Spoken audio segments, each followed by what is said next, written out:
Hi friends, my name is Sumer Singh. I'm a cricket coach at Empower Cricket Academy. Now in my today's video, the volume 4, I'm going to talk about the mental side of cricket. I've talked about the personal side, the foundation in my first video. We talked about the professional side in my second and third volume, and in this volume we're going to talk about the mental side of cricket. Now guys, when I say mental side of cricket, this is the most important side of the cricket, and I like to share a quote before I go ahead, that cricket is played 90% above shoulders. So start thinking about it. We've been working in that 10%. We are taking care of our fitness, we are taking care of our diet, we are doing our practices, we are going for our practice sessions, we are doing our batting, bowling, fielding, keeping drills, and we are preparing ourselves. But how many of you have worked towards this skill, the mental skill? So think about it. Now, when I say the mental side of cricket, when a player plays a game, there are two games he is playing at the same time. One is the inner game and the other is the outer game. There is always an inner game being played in a player's mind, no matter what outer game he is playing. And how well he plays this inner game makes all the difference towards success and failure. So I mentioned now that the game is divided into two equal parts, the inner game and the outer game.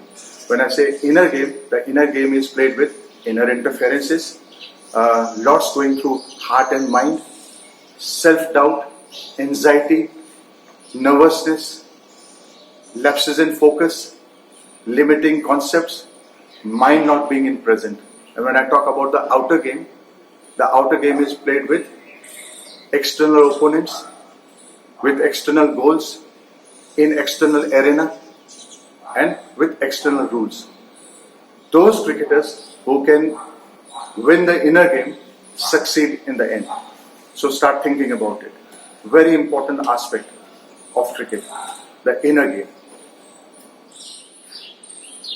Guys, once the player is in the battle zone, the psychological battle in cricket is waged on two fronts. The first battle is with the self, the inner battle, and the second battle is with the opponents, the outer battle. Now to win the first battle, that is the inner battle, a player needs concentration, motivation, self-control, a host of other personal skills. And to win the second battle, a player needs understanding of the game sense, intelligence, mind game, tactical knowledge, and adaptability. So these are the factors to deal with the outer battle and the inner battle. Now, to succeed in cricket, the inner battle has to be won first before the second battle, the outer battle, can be dealt with. Guys, many skillful, talented cricketers have failed to live up to their potential just because they could not win the battle with themselves. So start thinking about it. Guys, now I'm going to talk about a topic called cricket is a mind game. When I talk of mind leads to success and failure. Failure due to errors. So when you talk of mind, the mind of a cricketer can be divided into two different halves. First is the conscious mind and second is the subconscious mind. Now the conscious mind is the front side of the head and the subconscious mind is the rear side of the head. I say that the conscious mind is the thinking mind and the subconscious mind is the reflective mind. The thinking mind, the conscious mind, does the decision making, and the subconscious mind is the storage. Control save, the hours and hours of practice you have done, your front foot drives, cover drives, bowling drills, spot bowling, and that storage of control save is in the rear part of your mind, that is the subconscious mind. I'll say the muscle memory. So guys, when these both minds function together, coordinate with each other, synchronize with each other, they lead to success. And that's how this mind works for us. Now, thinking is the biggest error at the time of release of ball, which leads to failure. That is how I sum this up. So start thinking about it and start working on this. Guys, as we are talking about the mind, I will now talk about the distracted mind in cricket. The distracted mind in cricket it can lead you to past, the thought process in the past, or it can take you in the future, the thought process of future. So past thinking can be divided into two equal parts. There will be a positive part and a negative part. So when I talk of the positive part, that is the overconfidence error. Suppose a batsman has scored 100 in the previous innings. We have always, majority of time, we have seen that they cannot carry on and score 100 in the second innings, or the good form cannot be continued. Why? Because the player, after scoring 100, is in a zone. He just goes with the flow. He starts playing, he becomes over ambitious, he starts playing more shots, and he ends up getting out. Similarly, for a bowler who has taken a fiver in the previous inning, so when he comes to bowl in the second innings, he starts doing too many variations in a short spell, and that's why he loses the track. So that is the overconfidence error that can happen in the past, the positive, and the negative errors in the past, which can affect a player's mind, can distract a player's mind, leads to underconfidence errors. Now the player becomes doubtful. Say for example, he has had 2 low scores in the past, so he is now doubting his own ability. He is under pressure playing a very important game. He wants to score runs, so he is already down. Similarly to a bowler who haven't taken wickets in the previous match, he is struggling, the big selection match going on, and he's stuck in that underconfidence error. And a fielder has dropped a catch, so he keeps thinking, I hope I don't get the catch again to me, the ball doesn't come again to me, and that's where he makes an error. So this is the past thinking errors, and the mind dwells between past and future. So now I'm going to talk about the future part. So a player who is optimistic, who plans too much for the future. Say for example, there are 2 sides. There is a positive side, there is a negative side. So if I talk of a positive side, a player wants to be a hero by winning the game, by hitting a big 6 or a 4. Irrespective of the merit of the ball, he has decided that he's going to hit in this area, and he gets carried away and throws his wicket away. So that's where the error comes into play. And we talk about the negative of the future thinking. I hope I don't get out cheaply. I hope I don't lose my wicket early. I hope I don't drop a catch. I hope I don't get hit for a 4 or a 6 in a crucial last over. I hope I don't miss a Yorker. If I'm trying to bowl a Yorker, I hope I don't miss a Yorker. Or there is I hope I don't get hit with a bouncer or with a quick delivery. So these are fear of failures. So we are talking about the fear of failures in this negative aspect. So what does this affect? This affects the focus of the player. Guys, I'd like to share with you what is focus. It is the optimal concentration level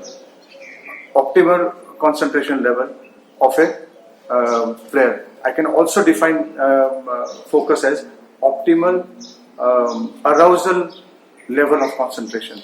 So if you talk of a batsman, it is watch the ball, the focus. If I talk about the bowler, it's hit the area. If I talk about the fielder or wicket keeper, it's about catch the ball, field the ball, gather the ball. So that's how the focus can be effective. Now, how can you increase your focus? How can you work on increasing your focus, making your focus better?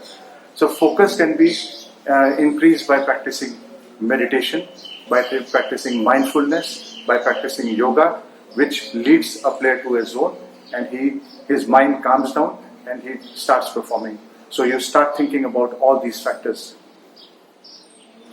Guys, I talked about zone. Now there is a topic called playing in the zone. So what is this playing in the zone? We've all had moments in which our actions flowed within us with a kind of effortless excellence. Now this state athletes are called playing in the zone. So when I talk of zone, it is that mental state of the mind. So zone can be divided into 2 phases, 2 zones. First phase is the smooth zone. The second phase is the rough zone. So let me first explain you the smooth zone. So once the mind is in the smooth zone, it leads, it goes into effortless excellence. And why? Because the mind is quiet, the mind is focused. It leads to playing in the zone. And when the mind is disturbed, it gets into a rough zone. Now, when the mind is in the rough zone, everything seems difficult. Mind is focused with self-criticism, hesitation, over-analysis, and it leads to actions which are awkward, mistimed, and ineffective. So guys, at any given time, a player will like to be in the first phase, the smooth phase, and not in the second one, the second phase, that is the rough phase. So you start thinking about it, you start working on it. Okay guys, the last topic of this discussion, of this video, is high performance mindset. So what are the 5 habits of high performance mindset, mentally tough cricketers? So according to me, these players, they learn and adapt, they know their game, they harness their emotions well, they prepare to play, and they welcome the challenges. Now I'm going to elaborate on these topics and share my thoughts about these 5 habits. So learn and adapt. So these players, the mentally tough players, they quickly and effectively reflects, learns and adapts to the feedbacks and challenges from their coaches, and they implement in the practice and matches. Next, know your game. So these players, they understand their strengths, they understand the limitations of their own game. So they use them to perform well in the matches. Then comes the harnessing their emotions. So these players harness their helpful and unhelpful emotions to maintain the right intensity for all circumstances. Then comes prepare to play. So these players, they are self-disciplined players. They are team-oriented players. They practice and play with purpose. They maintain high standards and they do not lose their focus despite distractions around them. And the last is welcome the challenge. So these players are mentally tough players. They always welcome the challenge.